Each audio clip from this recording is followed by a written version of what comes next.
Hi friends, welcome back to my channel.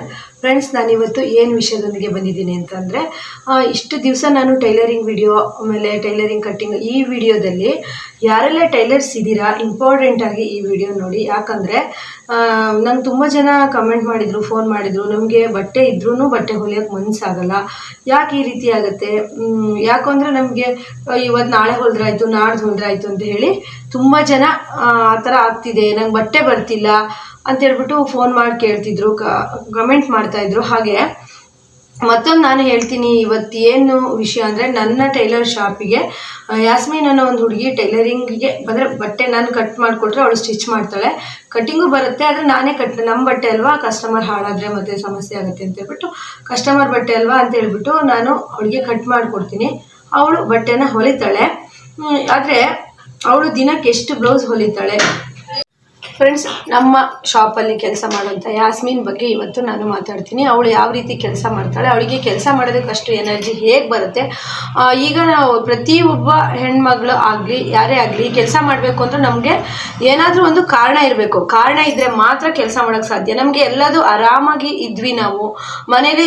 ಅಂದರೆ ನಾನು ನೋಡ್ತೀನಲ್ಲ, tailoring class ಬರೋ ಹುಡುಗಿಯರನ್ನೇ ಒಬ್ಬೊಬ್ರದ್ದು ಒಂದೊಂದು ಅವರ ಮನೋಭಾವ ಇರುತ್ತೆ. ಹೇಗಂದರೆ, ಇಲ್ಲಿ ನಮ್ಮ ಯಾಸ್ಮೀನ್ ಅನ್ನೋ ಹುಡುಗಿ ನಮ್ಮ ಹತ್ರ ಕಲ್ತ್ಬಿಟ್ಟು ಬಂದ್ಲು. ಅಂದರೆ ಅವಳು ಫಸ್ಟು ಪಾಪ ತುಂಬ ಕಷ್ಟಪಟ್ಟು ಕಲ್ತಿದ್ದಾಳೆ. ಅವಳು ಅದ್ರ ಬಗ್ಗೆ ಎಲ್ಲ ನನ್ನ ಹತ್ರ ಹೇಳ್ಕೊಂಡಿದ್ದಾಳೆ. ನಾನೀಗ ಯಾಕೆ ಟೈಲರಿಂಗನ್ನೇ ಆರಿಸ್ಕೊಂಡೆ, ಟೈಲರಿಂಗ್ ಕೆಲಸನೇ ಮಾಡ್ತಾಯಿದ್ದೀನಿ, ಮನೇಲಿ ಅವಳ ಮನೇಲಿ ಇಷ್ಟು ಪ್ರಾಬ್ಲಮ್ಗಳಿದೆ ಅಂತೇಳ್ಬಿಟ್ಟು ನಾನು ಅದ್ರ ಬಗ್ಗೆ ಹೇಳ್ತಾ ಹೋಗ್ತೀನಿ. ಇವತ್ತು ಈ ವಿಡಿಯೋ ಮಾಡೋದಕ್ಕೂ ಸಹಿತ ಅವಳು ಪರ್ಮಿಷನ್ ತಗೊಂಡೆ, ನಿನ್ನ ಬಗ್ಗೆ ವಿಡಿಯೋ ಮಾಡ್ತೀನಿ, ಹೇಗೆ ಪರವಾಗಿಲ್ವಾ ಅಂತ ಕೇಳಿದಾಗ ಅವಳು ಹೇಳಿದ್ಲು, ಅಕ್ಕ ಮಾಡಿ ಪರವಾಗಿಲ್ಲ ಹೇಳಿ ಅಂತ ಹೇಳಿದ್ಲು. ಅವಳು ನನ್ನ ಹತ್ರ ಇದುವರೆಗೂ ಹೇಳ್ಕೊಂಡಿರುವಂತಹ ಕೆಲವೊಂದು, ಅಂದರೆ ಟೈಲರಿಂಗ್ ಕೆಲಸಕ್ಕೆ ಯಾಕೆ ಬಂದ್ಲು. ಫ್ರೆಂಡ್ಸ್, ನಾವೆಲ್ಲ ಟೈಲರಿಂಗ್ ಕಲಿತಾಗ ನಮಗೆ ಮನೇಲಿ ಅಪ್ಪ ಅಮ್ಮ ಕಷ್ಟ ಅಂದರೆ ಏನು ಅಂತೇಳಿ ಅಷ್ಟೊಂದು ಗೊತ್ತಿರಲಿಲ್ಲ. ಒಟ್ಟು ನನಗೆ ಅವಾಗಿಂದ ಇದ್ದಿದ್ದು ಒಂದೇ ಅಂತ ಅಂದರೆ, ನಾನು ಸ್ವತಂತ್ರವಾಗಿ ದುಡಿಬೇಕು, ನಾನು ಯಾರ ಹತ್ರನೂ ₹1 ಕೇಳಬಾರ್ದು ಅನ್ನೋದು ನನಗೆ ಬೇಗ ಮೈಂಡ್ ಸೆಟ್. ಅಂದರೆ ನಾನು 7th 8th ಇರುವಾಗಲೇ ನನಗೆ ಅದು ಮೈಂಡ್ ಸೆಟ್ ಬಂದುಬಿಡ್ತು. ನಮ್ಮ ಅಪ್ಪನ ಹತ್ರ ಪಾಪ ಅಪ್ಪ ಅಮ್ಮ ತುಂಬ ಕಷ್ಟಪಡ್ತಾರೆ, ಅವ್ರಿಗೆ ಯಾಕೆ ಮತ್ತೆ ಗೋಲ್ಡ್ ಕೊಡೋದು, ನಾವು ಡ್ರೆಸ್ ತಗೋಬೇಕು. ಅವಾಗೆಲ್ಲ ಈ ರೀತಿ ಮೊಬೈಲು ಅದೆಲ್ಲ ಇರಲಿಲ್ಲ ನಮ್ಗೆ. ಅವಾಗೆಲ್ಲ ಏನು ಅಂದರೆ, ನಾವು ದುಡಿದ್ಬಿಟ್ಟು ಒಂದು ಡ್ರೆಸ್ ತಗೊಳ್ಳೋದಾಗಲಿ, ಇಲ್ಲಾಂದರೆ ನಾವು ಬಂಗಾರ ತಗೊಳ್ಳೋದು, ಈ ಥರದ್ದೆಲ್ಲ ಒಂದು ಮೈಂಡ್ ಸೆಟ್ ಬಂತು ನಮ್ಗೆ ಅವಾಗ. ಆ ರೀತಿಯಿಂದ ನಾನಾಗೆ ಹೋಗಿ ಕೇಳಿಕೊಂಡು ಟೈಲರಿಂಗ್ ಕಲಿಯೋದಾ, ಪಾರ್ಲರ್ ಕಲಿಯೋದಾ ಅಂತ ಹೇಳಿದಾಗ, ಪಾರ್ಲರ್ಗೆ ತುಂಬ ಕಾಸ್ಟ್ಲಿ ರೇಟ್ ಹೇಳಿದ್ರು. ಅಂದರೆ ತಿಂಗಳಿಗಲ್ಲ, ಅದು 5,000 ರೇಟ್ ಹೇಳಿದರು ನನಗೆ. ಅವಾಗ 20 ವರ್ಷದ ಹಿಂದೆ ನೆನಪಿರೋದು ನನಗೆ. 5,000 ಆಗುತ್ತೆ ಅಂದರು. ನಾವು ತುಂಬ ಬಡವರಾಗಿರೋದ್ರಿಂದ ಅಷ್ಟೊಂದು ದುಡ್ಡು ನಮ್ಮಮ್ಮ ಕೊಡೋಕ್ಕಾಗಲ್ಲಪ್ಪ ಅಂತ ಹೇಳಿದ್ರು. ಮತ್ತು ಇನ್ನೇನು ಮಾಡೋದು, ಪಾರ್ಲರಿಗೆ ಈ ರೀತಿ ಹೇಳಿಬಿಟ್ರು, ಎಂತ ಮಾಡೋದು ನಾನು ಅಂತ ಹೇಳ್ಬಿಟ್ಟು ನನಗೆ ಏನು ಮಾಡಬೇಕು ಅಂತಲೇ ಗೊತ್ತಾಗಲಿಲ್ಲ. ಫ್ರೆಂಡ್ಸ್, ನಾವು ಹೆಂಗಂದರೆ, ಭಾನುವಾರ ದಿವಸನೂ ನಾನು ಮನೆಗೆ ಇರ್ತಿರ್ಲಿಲ್ಲ. ನಮ್ಮಮ್ಮ ಕೂಲಿ ಕೆಲ್ಸಕ್ಕೆ ಹೋಗೋರು, ಅವ್ರ ಜೊತೆಗೆ ನಾನು ಕೆಲ್ಸಕ್ಕೆ ಹೋಗ್ತಾ ಇದ್ದೆ. ಮತ್ತು ಮನೆ ಕೆಲಸ ಎಲ್ಲ ಸಹಿತ ನಾನು ಚಿಕ್ಕ ವಯಸ್ಸಲ್ಲೇ ಮಾಡಿದ್ದೀನಿ. 5, 6ನೇ ಕ್ಲಾಸಲ್ಲೆಲ್ಲ ನಾವು ಮನೆ ಕೆಲಸ ಮಾಡಿಬಿಟ್ಟು ಅವ್ರು ಕೊಡೋವಂಥ ದುಡ್ಡಲ್ಲಿ ನಮಗೆ RDನ ಕಟ್ಕೊಳ್ತಾ ಹೋಗ್ತಾ ಇದ್ದೆ ನಾನು, ಅಷ್ಟು ಚಿಕ್ಕ ವಯಸ್ಸಿಂದನೂ ಆ ರೀತಿ. ಆಮೇಲೆ ನಮಗೆ ಮತ್ತೆ ಊಟಕ್ಕೆ ಆಗಲಿ ಇನ್ನು ಮನೇಲಿ ಏನು ಪ್ರಾಬ್ಲಮ್ ಇರಲಿಲ್ಲ. ಆದರೆ ನನಗೆ ಒಟ್ಟು ಸ್ವತಂತ್ರವಾಗಿ ಇರಬೇಕು, ಸ್ವತಂತ್ರವಾಗಿ ದುಡಿಬೇಕು, ನಾನು ಅಪ್ಪ ಅಮ್ಮಂಗೆ ಕಷ್ಟ ಆಗಬಾರ್ದು ಅನ್ನೋದು ಒಂದೇ ನನ್ನ ಮೈಂಡ್ ಸೆಟ್ಟು. ಈ ರೀತಿಯಿಂದ ನಾನು ಟೈಲರಿಂಗ್ ಕೇಳ್ಕೊಂಬಂದೆ. ₹50 ಫೀಸು ಅಂತ ಅಂದರು. ನಾನು ಆಮೇಲೆ ಅಮ್ಮ ₹50 ಆಯಿತು ಕೊಡ್ತೀನಿ, ನೀನು ಪ್ರತಿ ತಿಂಗಳು ಕೇಳು, ನಾನು ಕೊಡ್ತೀನಿ ಅಂತ ಅವರೇ ಸೇರಿಸ್ಬಿಟ್ಟು ನನಗೆ ಟೈಲರಿಂಗ್ ಕಲಿಸಿದ್ರು. ಇವತ್ತು ನನಗೆ ಅವ್ರು ಇಲ್ಲ ಜೊತೆಯಲ್ಲಿ, ಆದರೆ ಅವ್ರು ಕಲಿಸಿದಂಥ ವಿದ್ಯೆ ಇದೆ, ಅದರಿಂದ ನಾನು ದುಡ್ದು ತಿಂತಾ ಇದ್ದೀನಿ. ಆದರೆ ಯಾಸ್ಮೀನ್ ಹೇಳೋದಾದರೆ, ಯಾಸ್ಮೀನ್ ಪಾಪ ಅವಳಿಗೂ ಸಹಿತ ತಂದೆ ಇಲ್ಲ, ಅಮ್ಮ ಇದ್ದಾರೆ, ಆಂಟಿ ಎಲ್ಲ ಇದ್ದಾರೆ, ತಮ್ಮದಿರೆಲ್ಲ ಇದ್ದಾರೆ, ಒಬ್ಬ ತಮ್ಮ ಇದ್ದಾನೆ, ಒಬ್ಳು ತಂಗಿ ಇದ್ದಾಳೆ, ಒಬ್ಳು ಅಕ್ಕ ಇದ್ದಾಳೆ. ಅವಳು ಟೈಲರಿಂಗನ್ನ ಹೇಗಂದರೆ, ಅವಾಗ ಅವಳ ಹತ್ರ ಮೊಬೈಲು ಇರಲಿಲ್ಲಂತೆ. ನನ್ನ ಹತ್ರ ಹೇಳ್ಕೊಂಡು ನಂಗೊಂದು ತುಂಬ ಬೇಜಾರಾಯಿತು. ಅವಳ ಹತ್ರ ಮೊಬೈಲು ಇರಲಿಲ್ವಂತೆ. ಅಂದರೆ ಹೊಸ ಡಿಸೈನ್ ಏನಾದರೂ ನೋಡಿಲ್ಲ ಟೈಲರಿಂದು. ಈಗೆಲ್ಲ ಎಲ್ಲರ ಕೈಲೂ ಮೊಬೈಲ್ ಇರುತ್ತೆ. ಅವಳಿಗೆ ಈಗ ಒಂದು 4-5 ವರ್ಷದಿಂದ ಕಷ್ಟ ಇತ್ತಲ್ವಾ, ಮೊಬೈಲ್ ಇರಲಿಲ್ವಂತೆ. ಅವಳಿಗೆ ಹೊಸ ಡಿಸೈನ್ ಅಂದರೆ ಬ್ಲೌಸ್ ಹೊಲಿಯೋದು ನೋಡಿ ಕಲ್ತ್ಕೊಳ್ಳೋಕೆ ಸಹಿತ ಮೊಬೈಲು ಇರಲಿಲ್ಲ. ಅಕ್ಕಪಕ್ಕದ ಮನೆಯಲ್ಲೆಲ್ಲ ಕೇಳಿದಾಳಂತೆ, ಅವರು ಹೇಳ್ಕೊಟ್ಟಿಲ್ಲ. ಮತ್ತು ಅವ್ರ ಆಂಟಿನೇ ಸ್ವಲ್ಪ ಟೈಲರಿಂಗ್ ಕಲ್ತಿದ್ರಂತೆ, ಅವರೇ ಕಲಿಸ್ಕೊಟ್ರಂತೆ. ಮತ್ತು ಅವಳಿಗೆ ತುಂಬ ತಲೆ, ಒಂದು ಸತಿ ನೋಡಿರೋದನ್ನು ಮತ್ತೆ ಮಾಡಬೇಕು ಅನ್ನೋದೊಂದು ಛಲ. ನಾನು ಯಾವುದಾದ್ರೂ ಹೊಸದು ಏನಾದರೂ ಪ್ಯಾಟ್ರನ್ ಹೊಲಿಯೋಕೆ ಕೊಟ್ಟರೆ ಅವಳು ಅದನ್ನು ಮಾಡಿಬಿಟ್ಟೇ ಊಟ ಮಾಡೋದಾಗಲಿ, ಮನೆ ಹೋಗೋದಾಗಲಿ ಮಾಡ್ತಾಳೆ. ಒಂದು ಕೆಲಸನ ಅವಳು ಹಿಡಿದ ಕೆಲಸನ ಪರ್ಫೆಕ್ಟಾಗಿ ಮಾಡ್ತಾಳೆ. ಈ ಛಲ ಪ್ರತಿಯೊಬ್ಬ ಟೈಲರಿಗೂ ಇರಬೇಕು. ಇದು ಇದ್ದರೆ ಮಾತ್ರ. ಈಗ ನಮ್ಮ ಟೈಲರ್ ಕೆಲಸ ಹೇಗಂದರೆ, ಇವತ್ತು ನಾವು ಒಂದು ಟ್ರೆಂಡ್ ಇದ್ದರೆ ನಾಳೆ ಇನ್ನೊಂದು ಟ್ರೆಂಡ್ ಇರುತ್ತೆ. ಅದನ್ನು ನಾವು ಮಾಡೋವಂಥ ಕೆಪಾಸಿಟಿ ನಮಗೆ ಬರಬೇಕು. ಅದು ಯಾರು ಕೈ ಹಿಡಿದು ಕಲಿಸೋ ಅಂಥದ್ದಲ್ಲ. ಅವಳಿಗೆ ಕೈ ಹಿಡಿದು ಅವ್ರ ಆಂಟಿ ಫಸ್ಟ್ ಸ್ಟಾರ್ಟಿಂಗ್ ಬೇಸಿಕ್ಕು ಕಲಿಸಿದ್ರು. ಆಮೇಲೆ ಅವಳು ಟೈಲರಿಂಗ್ ಕಲ್ತ ಮೇಲೆ ಅವಳಿಗೆ ಒಬ್ಬರು ಅಂದರೆ ಬಟ್ಟೆನೇ ಕೊಡ್ತಿರ್ಲಿಲ್ಲಂತೆ. ತುಂಬ ಬೇಜಾರು. ನಂಗೆ ಮೊನ್ನೆ ಒಬ್ಬರು ಸೌಮ್ಯ ಅನ್ನೋರು ನಾನು ಲೈವಿಗೆ ಬಂದಾಗ ಹೇಳಿದ್ರು, ನಂಗೆ ಬಟ್ಟೆನೇ ಬರ್ತಿಲ್ಲ, ನಾನು ಜಾಕ್ ಮಿಷನ್ ತೊಗೊಂಡಿದ್ದೀನಿ, ಜಿಗ್ಜಾಗ್ ಮಿಷನ್ ತೊಗೊಂಡಿದ್ದೀನಿ, ಓರ್ಲಾಕ್ ಮಿಷನ್ ತೊಗೊಂಡಿದ್ದೀನಿ, ನಂಗೆ ಬಟ್ಟೆನೇ ಬರ್ತಿಲ್ಲ ಅಂತ ಹೇಳಿದ್ರು. ಅವಾಗ ನನಗೆ ನೆನಪಾಗಿದ್ದು ಪಟ್ಟ ಯಾಸ್ಮಿನ್ ಹೇಳ್ದಿರೋಂಥ ಮಾತುಗಳು. ಯಾಸ್ಮಿನ್ ಏನು ಹೇಳಿದ್ಲು ಅಂದರೆ, ಅಕ್ಕ ನಮ್ಮನೆ ಅವ್ರ ಮನೆ ಎದುರಿಗೆ ಟೈಲರ್ ಇದ್ದಾಳಂತೆ, ಅವ್ರ ಮನೆಗೆಲ್ಲ ಬಟ್ಟೆ ಎಲ್ಲ ತಂದು ಕೊಡ್ತಿದ್ರು. ನಾನು ಬಟ್ಟೆ ಹೊಲಿತೀನಿ ಅವಳಿಗಿಂತ ಚಂದ ಅಂತಲ್ಲ, ಅವಳ ಥರನೇ ಬಟ್ಟೆ ಹೊಲಿತೀನಿ, ನಮ್ಮನೆಗೆ ಯಾರು ಯಾಕೆ ತಂದು ಕೊಡಲ್ಲ ಅಂತೇಳಿ ಅವಳಿಗೆ ತುಂಬ ಬೇಜಾರಾಗಿ ಅಲ್ಲಿ ಬಟ್ಟೆ ಬರಲಿಲ್ವಂತೆ ಪಾಪ. ಈಗ ಅಂದರೆ 5 ವರ್ಷದ ಹಿಂದೆ. ಆಮೇಲೆ ಏನು ಮಾಡಿದಾಳೆ ಅವಳು, ಆನಂದಪುರ ನಮ್ಮೂರಲ್ಲೇ ತುಂಬ ಅಂಗಡಿಗಳನ್ನು ಕೇಳಿದಾಳೆ, ನಾನು ಬಟ್ಟೆ ಹೊಲಿಯೋದಕ್ಕೆ ಬರ್ತೀನಿ ಅಂತ. ಇಲ್ಲಿ ಯಾರೂ ಟೈಲರ್ ಸೇರಿಸ್ಕೊಂಡಿಲ್ಲ, ಅಂದರೆ ನನ್ನನ್ನು ಕೇಳಿಲ್ಲ, ಯಾಕಂದರೆ ನಾನು ಮನೇಲಿ ಬಟ್ಟೆ ಹೊಲಿಯೋದ್ರಿಂದ ಅವಳಿಗೆ ನಾನು ಗೊತ್ತಿಲ್ಲ. ನಂತರ ಅವಳು ಏನು ಮಾಡಿದಾಳೆ ಅಂತಂದರೆ, ಬಟ್ಟೆ ಮಲ್ಲಪ್ಪ ಬಾಣಿಗದಲ್ಲಿ ಕೆಲಸ ಮಾಡ್ತಿದ್ದಂತೆ, ಫಸ್ಟ್ ಗಾರ್ಮೆಂಟ್ಸ್ ಥರ ಇತ್ತಂತ, ಅಲ್ಲಿ ಕೆಲಸ ಮಾಡ್ತಿದ್ಲಂತೆ. ಅಲ್ಲಿಂದ ಬಂದುಬಿಟ್ಟು ಬಟ್ಟೆ ಮಲ್ಲಪ್ಪದಲ್ಲಿ ಪೀಸ್ ವರ್ಕೆ ಮಾಡಿ ಅವಳು ತುಂಬ ಸರ್ವಿಸ್ ಆದ್ಲು. ಅದಾದ ನಂತರ ಅವಳು ಅಲ್ಲಿ ಕೆಲಸ ಮಾಡ್ತಿರುವಾಗ ಅವಳು ರಿಲೇಷನ್ ಅತ್ತೆ ಮಗಳು, ಅಂದರೆ ಅವಳು ನನ್ನ ಸ್ಟೂಡೆಂಟು. ಅಂದರೆ ನಾನು ಧರ್ಮಸ್ಥಳ ಸಂಘದಿಂದ ಒಂದು ಟೈಲರಿಂಗ್ ಮಹಿಳೆಯರಿಗೆ ಉಚಿತವಾಗಿ ಕಲಿಸೋದು, ನಮಗೆ ಕಲಿಸೋರಿಗೆ ದುಡ್ಡು ಕೊಡ್ತಾರೆ, ಇಷ್ಟು ಅಮೌಂಟ್ ಅಂತ ಕೊಡ್ತಾಯಿದ್ರು. ಆದರೆ ಲೇಡೀಸ್ ಎಲ್ಲರೂ ಫ್ರೀಯಾಗಿ ಕಲಿಯುವಂಥದ್ದು ಒಂದು ಬಂತು. ಆವಾಗ ಅಲ್ಲಿ ಇವಳ ಯಾಸ್ಮಿನ್ ಅತ್ತೆ ಮಗಳು ಸ್ಟೂಡೆಂಟಾಗಿ ಬಂದಿದ್ಲು. ಅವಳು ಯಾಸ್ಮಿನ್ ಅತ್ತೆ ಮಗಳು ಯಾಸ್ಮಿನ್ಗೆ ಹೇಳಿದಂತೆ, ಹೀಗೆ ಆನಂದಪುರದಲ್ಲಿ ಒಬ್ಬರು ರೇವತಿ ಅಕ್ಕ ಅಂತೇಳಿ ಹೊಲಿತಾರೆ, ಅವ್ರು ನಿನಗೆ ಹೆಲ್ಪ್ ಮಾಡ್ತಾರೆ, ಅಲ್ಲಿಗೆ ಹೋಗು ಅಂತ ಹೇಳಿ ಕಳಿಸಿದಾಗ ಯಾಸ್ಮಿನ್ ಸೀದಾ ನಮ್ಮ ಅಂಗಡಿಗೆ ಬಂದುಬಿಟ್ಟು ಕೇಳಿದ್ಲು, ಅಕ್ಕ ನಾನು ಈಗ ಬಟ್ಟೆ ಹೊಲಿತೀನಿ ಬರ್ಬೋದಾ ಅಂತೇಳಿ. ನನಗೂ ಸಹ ತುಂಬ ಹೆವಿ ಇದ್ದಿದ್ದರಿಂದ ನಾನು ಯೂಟ್ಯೂಬ್ ಸ್ಟಾರ್ಟ್ ಮಾಡಿದ್ದೆ, ಹಾಗೆ ಕೆಲಸಗಳು ಮತ್ತು ಟೈಲರಿಂಗ್ ಕ್ಲಾಸ್ ಸ್ಟಾರ್ಟ್ ಮಾಡಿದ್ದೆ. ನಾನು ಬರೀ ಟೈಲರಿಂಗ್ ಬಟ್ಟೆ ಹೊಲಿಯೋದಾದರೆ ನಾನು ಎಷ್ಟು ಬಟ್ಟೆ ಬೇಕಾದರೂ ಹೊಲಿದು ಹಾಕ್ತೀನಿ ಫ್ರೆಂಡ್ಸ್, ಯಾಕಂದರೆ ಜಾಕ್ ಮಿಷನ್ ಇದೆ, ಮತ್ತು ನನಗೆ ಕೆಲಸನೇ ಅದು ಬಿಟ್ಟರೆ ನಾನು ಬೇರೆ ಯಾವುದು ಮನೆ ಕೆಲಸ ಆಯಿತು, ನಾನು ಟೈಲರಿಂಗ್ ಆಯಿತು, ಅಷ್ಟು ಬಿಟ್ಟರೆ ನಾನು ಬೇರೆ ಇನ್ನು ಊರುಗಳಿಗೆ ಹೋಗೋದು, ನಾನು ಸುಮ್ಮನೆ ಟೈಮ್ ವೇಸ್ಟ್ ಮಾಡೋದೇ ಇಲ್ಲ. ಆದರೆ ನಾನು ಟೈಲರಿಂಗ್ ಕ್ಲಾಸ್ ಮಾಡ್ತಾ ಇದ್ದೆ, ಯೂಟ್ಯೂಬ್ ಚಾನಲ್ ಮಾಡ್ತಾ ಇದ್ದೆ, ಎಲ್ಲದಕ್ಕೂ ಟೈಮ್ ಕೊಡಬೇಕಲ್ಲ. ಬಟ್ಟೆ ತುಂಬ ಸ್ಟಾಕ್ ಆಗಿದ್ವು, ಇರಲಿ ಅಂತ ಹೇಳ್ಬಿಟ್ಟು ಬಾ ಅಂತ ಹೇಳಿದೆ. ಪಾಪ ಅವಳು ಬರ್ತೀನಕ್ಕ, ಇನ್ನೂ ನನಗೆ 1 ತಿಂಗಳು, ಅಂದರೆ ಅಲ್ಲಿ ಹಳೆ ಅಂಗಡಿಯಲ್ಲಿ ಕೆಲಸ ಮಾಡ್ತಿದ್ಲಲ್ವಾ, ಅಲ್ಲಿ ತಕ್ಷಣ ಅಂಗಡಿ ಬಿಟ್ಟು ಬರೋ ಆಗಿರಲಿಲ್ಲ, ನೀನು 1 ತಿಂಗಳ ನಾನು ಅಲ್ಲಿ ಏನು ಒಪ್ಕೊಂಡಿದ್ದೆ ಎಲ್ಲ ಬಟ್ಟೆನೂ ಹೊಲಿದು ಮುಗಿಸ್ಬಿಟ್ಟು ಬರ್ತೀನಿ ಅಂತ ಹೇಳಿದ್ಲು. ಆಯಿತು ಅಂತ ಹೇಳ್ಬಿಟ್ಟು ನಾನು ಅಂದೆ. ಆಮೇಲೆ ಅವಳಿಗೆ ಸದ್ಯದಲ್ಲಿ 1 ವಾರ 15 ದಿವಸದಲ್ಲಿ ಅವಳು ತಂದೆ ತೀರ್ಕೊಂಡು ಹೋಗ್ಬಿಟ್ರು. ಅವಳು ತಂದೆ ತೀರ್ಕೊಂಡು ಹೋದ್ಮೇಲೆ ಆ ಹಳೆ ಅಂಗಡಿನೂ ಬಿಟ್ಲಂತೆ, ನಮ್ಮ ಅಂಗಡಿಗೂ ಬರಲಿಲ್ಲ. ಮನೆಯಲ್ಲಿ ಅದು ಎಷ್ಟು ಕಷ್ಟಗಳು ನೋಡಿದ್ಲು ಅಂತಂದರೆ, ಆ ಟೈಮಲ್ಲಿ ಯಾರೂ ಹೆಲ್ಪ್ ಮಾಡಲಿಲ್ಲ ಅಂತ. ಅವಳು ಸಂಘಗಳಿಗೆ ದುಡ್ಡು ಕೊಟ್ಟೋದಾಗಲಿ, ಮನೆಗೆ ಏನಾದರೂ ಐಟಮ್ ತರದಂದರೆ ಇವಳೇ ದುಡಿತಿದ್ದರಿಂದ, ತಮ್ಮ ಚಿಕ್ಕೋನಿದ್ದ, ತಂದೆ ಸಹಿತ ಈ ರೀತಿ ಅಚಾನಕ್ಕಾಗಿ ಹಾರ್ಟ್ ಅಟ್ಯಾಕ್ ಆಗಿ ತೀರೋಗಿರೋದ್ರಿಂದ ಅವಳಿಗೆ ಏನು ಮಾಡಬೇಕು ಅಂತ ಗೊತ್ತಾಗದೆ ಅವಳು ಒಂದು 3 ತಿಂಗಳು ನಮ್ಮ ಅಂಗಡಿ ಕೇಳ್ಕೊಂಡು ಹೋದವಳು ಬರಲೇ ಇಲ್ಲ. ಆಗ ಅವಳಿಗೆ ಗೊತ್ತಾಗಿದೆ ಕಷ್ಟ. ಅಂದರೆ ಫಸ್ಟಿಗೆ ತಂದೆ ಇರುವಾಗ ಅವಳು ಬಟ್ಟೆ ಹೊಲಿತಿದ್ದು, ಸ್ವಲ್ಪ ಸೇವಿಂಗ್ಸು ಮಾಡ್ತಾ ಇದ್ಲಂತೆ. ಆಮೇಲೆ ಅವಳು ಮನೆಯಲ್ಲಿ ಯಾರು ಬಟ್ಟೆಗಳನ್ನ ಕೊಡ್ತಾ ಇರಲಿಲ್ಲ, ಮನೆಗೆ ತಂದುಬಿಟ್ಟು ಕೊಟ್ಟರು 1-2 ಹಳ್ಳಿಯಲ್ಲಿ ಚೌಕಾಸಿ ಮಾಡ್ತಾರೆ. ಆಮೇಲೆ ನಂತರ ನಮ್ಮ ಶಾಪಿಗೆ ಬಂದು ಈಗ 6 ತಿಂಗಳಾಯ್ತು ಅವಳು ಬಂದು. ಫ್ರೆಂಡ್ಸ್, ಅವಳು ಹೇಗಂತಂದರೆ ನಿಜವಾಗ್ಲೂ ಮನೇಲಿ ಅವಳು ಕಷ್ಟ ಇದೆ. ಒಂದೊಂದು ಸತಿ ನಾನು ಇಷ್ಟು ಬ್ಲೌಸ್ ಹೊಲಿಬೇಕು ಅಂತ ಹೇಳಿ ತೀರ್ಮಾನ ಮಾಡಿದ್ರೆ ಅಷ್ಟು ಬ್ಲೌಸ್ ಹೊಲಿತಾಳೆ. ನಾನು ಅವಳು ಇಲ್ಲಿ ಹೊಲಿದಿರೋಂಥ ಬ್ಲೌಸ್ಗಳನ್ನ ತೋರಿಸ್ತೀನಿ. ಈಗ ಹೇಳಿದಾಳೆ ದಿನಕ್ಕೆ 5 ಬ್ಲೌಸ್ 6 ಬ್ಲೌಸ್ ಹೊಲಿತಾಳೆ, ಮತ್ತು ಇಲ್ಲೂ ಕೆಲಸ ಮಾಡೋಗಿ ಮನೆಯಲ್ಲೂ ಮಾಡ್ತಾಳೆ. ಆದರೆ ಅವಳಿಗೆ ನೋಡಿ ಟ್ಯಾಲೆಂಟ್ ಇದ್ದರೂ ಏನೇ ಇದ್ರೂ ಅವಳಿಗೆ ಒಂದು ಒಳ್ಳೆ ಅವಕಾಶ ಸಿಕ್ಕಲಿಲ್ಲ. ಮತ್ತು ಈಗ ಅವಳು ಸ್ವಂತ ಅಂಗಡಿ ಮಾಡೋವಂಥ ಟ್ಯಾಲೆಂಟೇ. ಆದರೆ ಈಗ ಸದ್ಯ ಅವಳಿಗೆ ಮದುವೆ ಎಲ್ಲ ಮಾಡೋದ್ರಿಂದ ಅವಳು ಅಂಗಡಿ ಮಾಡೋದಕ್ಕೆ ಹೋಗಲ್ಲ. ನಾನು ಮದುವೆ ಆಗೋವರೆಗೂ ನಿಮ್ಮ ಅಂಗಡಿಗೆ ಬಂದು ಬಟ್ಟೆ ಹೊಲಿತೀನಿ ಅಂತಾಳೆ. ಅವಳು ಹೇಗಂದರೆ ಅವಳ ಥರ ಒಂದು ಮನೋಭಾವ ಇದ್ದರೆ ಯಾರು ಬೇಕಾದರೂ ಏನನ್ನು ಬೇಕಾದರೂ ಸಾಧಿಸ್ಬೋದು. ಬೆಳಗ್ಗೆ ಕರೆಕ್ಟ್ ಟೈಮಿಗೆ ಬರ್ತಾಳೆ. ಈಗ ನನಗೆ ಒಂದು ಟೈಮ್ ಹೇಳ್ಬಿಟ್ಟು ಇನ್ಯಾವಾಗೋ ಬರೋದು ಆ ಥರ ಇಲ್ಲ. ಯಾಸ್ಮಿನ್ ಇದು ಹೊಲಿಬೇಕು ಅಂತ ಅಂದರೆ ಅದನ್ನು ಪಟ್ಟ ಹೊಲ್ಕೊಡ್ತಾಳೆ.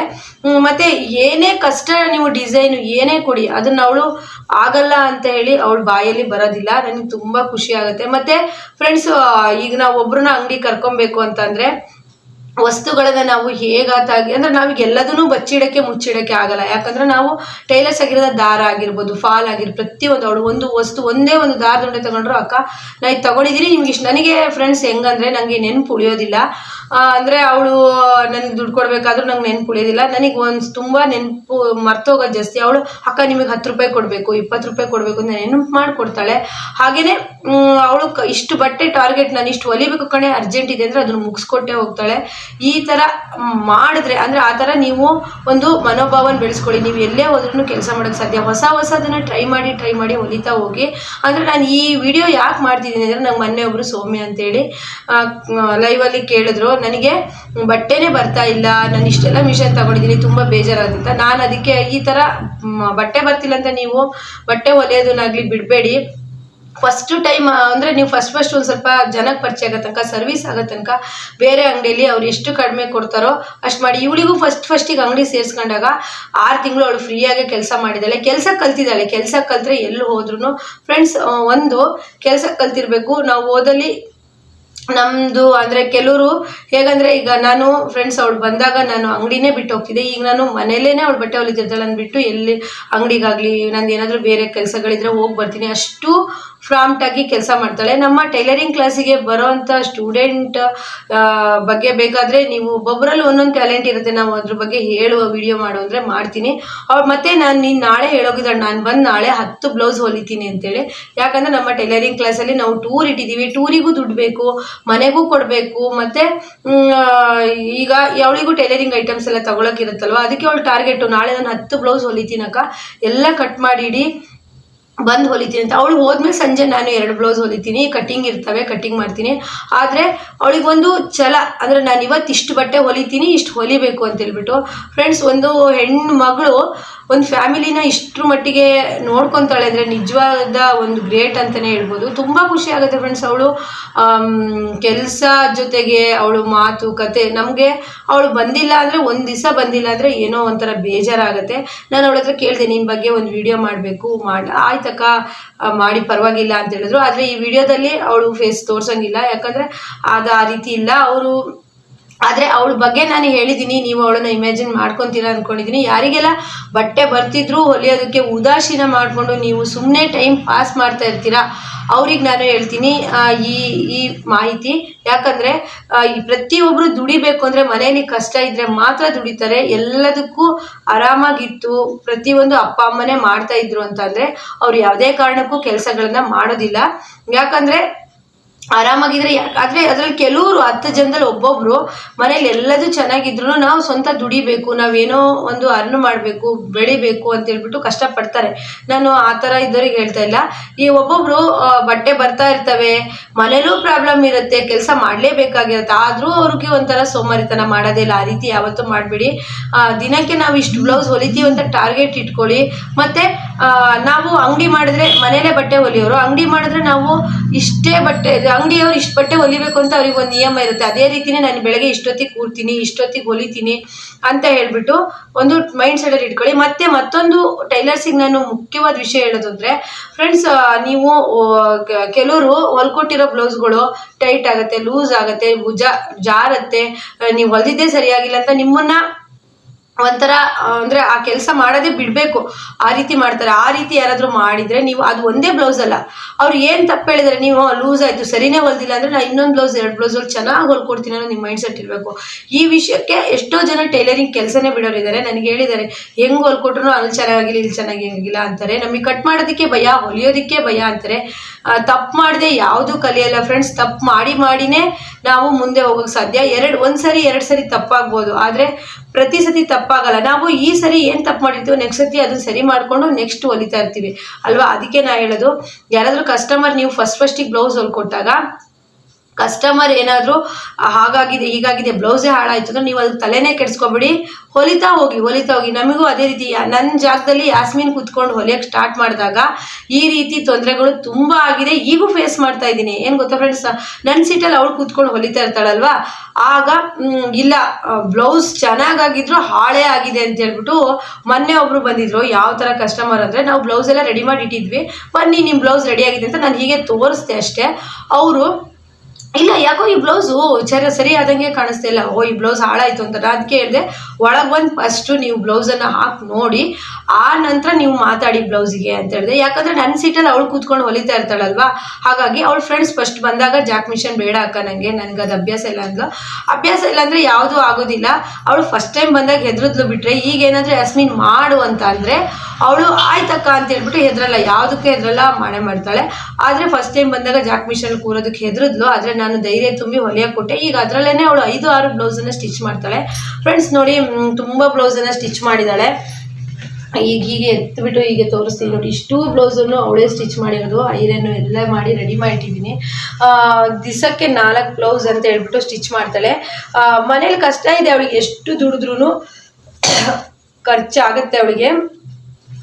ನೋಡಿ, ಈ ಬ್ಲೌಸ್ ಎಲ್ಲ ನಾನು ಹಳೆ ವಿಡಿಯೋದಲ್ಲಿ ತೋರಿಸಿದೆ. ಕಟ್ಟಿಂಗ್ ಎಲ್ಲ ನಾನು ಸಂಜೆ ರಾತ್ರಿ ಮಾಡಿರ್ತೀನಿ. ಮತ್ತು ನನಗೆ ಡೇ ಅಲ್ಲಿ ಹೊಲಿಗೆ ಕ್ಲಾಸ್ ಇರೋದ್ರಿಂದ ಆಗೋದಿಲ್ಲ. ಅವಳು ಸ್ಟಿಚ್ ಮಾಡ್ತಾಳೆ. ನೀವು ಎಷ್ಟಾದ್ರೂ ಕಟ್ ಮಾಡಿಡಿ ಫ್ರೆಂಡ್ಸ್, 10 ಬ್ಲೌಸನ್ನು ಕಟ್ ಮಾಡಿಡಿ. ಇಷ್ಟು ಹೊಲಿಬೇಕು ಇವತ್ತು ಅಂದರೆ ಅವಳದು ಎಷ್ಟು ಕಷ್ಟ ಆದರೂ ಪರವಾಗಿಲ್ಲ, ಹೊಲಿದು ಹೋಗ್ತಾಳೆ. ಈ ರೀತಿ ನಿಮಗೂ ಏನಾದರೂ ಬಟ್ಟೆಗಳು ಬರ್ತಾಯಿದ್ರೆ ಸುಮ್ಮನೆ ಕಾಲಹರಣ ಮಾಡಬೇಡಿ, ಬ್ಲೌಸನ್ನು ಸ್ಟಿಚ್ ಮಾಡಿ ನೋಡಿ. ಮತ್ತು ಅವಳು ಸ್ಟಿಚ್ ಮಾಡಿ ಕೊಡ್ತಾ ಇರ್ತಾಳೆ. ಉಕ್ಸು ಕಾಜಿ ಎಲ್ಲ ನಮ್ಮ ಮತ್ತೊಂದು ಸಹನ ಅಂತೇಳಿ ಮಾಡ್ತಾಳೆ. ಫ್ರೆಂಡ್ಸ್ ನೋಡಿ, ಯಾವುದೇ ಕಾರಣಕ್ಕೂ ಸಹಿತ ಬ್ಲೌಸ್ ನಿಮಗೆ ನಾವು ಒಂದು ಹೇಳೋದು, ಬ್ಲೌಸ್ಗಳಾಗಿರ್ಬೋದು, ಏನೇ ಆಗಿರ್ಬೋದು, ಹೊಲಿತಾನೇ ನಿಮಗೆ ಫಿಟ್ಟಿಂಗ್ ಆಗಿರ್ಬೋದು, ನಾನು ಏನು ತಪ್ಪು ಮಾಡ್ತಿದ್ದೀನಿ ಅನ್ನೋದಾಗಿರ್ಬೋದು ಎಲ್ಲ ಬರೋದು. ಇನ್ನೂ ಒಂದು 10 ಬ್ಲೌಸನ್ನ ಹುಕ್ಸ್ ಮಾಡೋದಕ್ಕೆ ತಗೊಂಡೋಗಿದ್ದಾರೆ. ಇಲ್ಲಾಂದಿದ್ರೆ ಹೊಸ ನ್ಯೂ ಡಿಸೈನ್ ಹೊಲಿದಿತ್ತು, ನಾನು ನಿಮಗೆ ತೋರಿಸ್ತಿದ್ದೆ. ಇನ್ನೂ ಒಂದು 10 ಬ್ಲೌಸು ಸಹನ ಸ್ಟಿಚ್ ಮಾಡೋದಕ್ಕೆ ಒಯ್ದಿದ್ದಾಳೆ.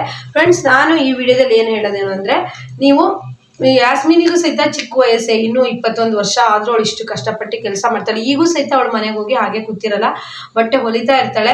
ಫ್ರೆಂಡ್ಸ್, ಯಾರಿಗೆಲ್ಲ ನೀವು ಟೈಲರಿಂಗ್ ಕಲಿಬೇಕು ಅನಿಸಿರುತ್ತೋ, ಅದರಲ್ಲೂ ನಿಮಗೆ 16-17 ವರ್ಷಕ್ಕೆ, ಏನೋ 18 ಒಂದು 20 ವರ್ಷಕ್ಕೆ ನೀವು ಟೈಲರಿಂಗ್ ಕಲಿಬೇಕು ಅನಿಸಿರುತ್ತೋ, ಕಲೀರಿ. ಕೆಲಸ ಚೆನ್ನಾಗಿ ಮಾಡಿ. ನಿಮಗೆ ಆ ಏಜಲ್ಲಿ ಒಂಥರ ಕೆಲಸ ಮಾಡೋದಕ್ಕೆ ಶಕ್ತಿನೂ ಇರುತ್ತೆ, ಎನರ್ಜಿನೂ ಇರುತ್ತೆ. ಏಜ್ ಆಗ್ತಾ ಬಂದಂಗೇನೋ ಆ ಎನರ್ಜಿ ಶಕ್ತಿ ಯಾವುದೂ ಇರೋದಿಲ್ಲ ಅಂತ ಹೇಳ್ತಾ, ಈ ವಿಡಿಯೋ ಯಾರಿಗೆಲ್ಲ ನೋಡಿದ್ದೀರಾ, ನಿಮಗೊಂದು ಇಂಟ್ರೆಸ್ಟ್ ಬಂದಿದೆ, ನಾವು ಈ ಕೆಲಸ ಮಾಡ್ತೀವಿ ಅಂತ ಅನಿಸಿದೆ, ಯಾರಿಗೆಲ್ಲ ಅನಿಸಿದೆ, ಈ ವಿಡಿಯೋಕ್ಕೊಂದು ಲೈಕ್ ಮಾಡಿ, ಹಾಗೆ ಶೇರ್ ಮಾಡಿ. ನನಗೂ ಮತ್ತೊಂದು ವಿಡಿಯೋ ಇದೇ ರೀತಿ ಮಾಡೋದಕ್ಕೆ ಒಂದು ಮನಸ್ಸಾಗುತ್ತೆ. ಫ್ರೆಂಡ್ಸ್, ನೆಕ್ಸ್ಟ್ ವಿಡಿಯೋದಲ್ಲಿ ಮತ್ತೆ ಸಿಗೋಣ. ಎಲ್ರಿಗೂ ಬಾಯ್.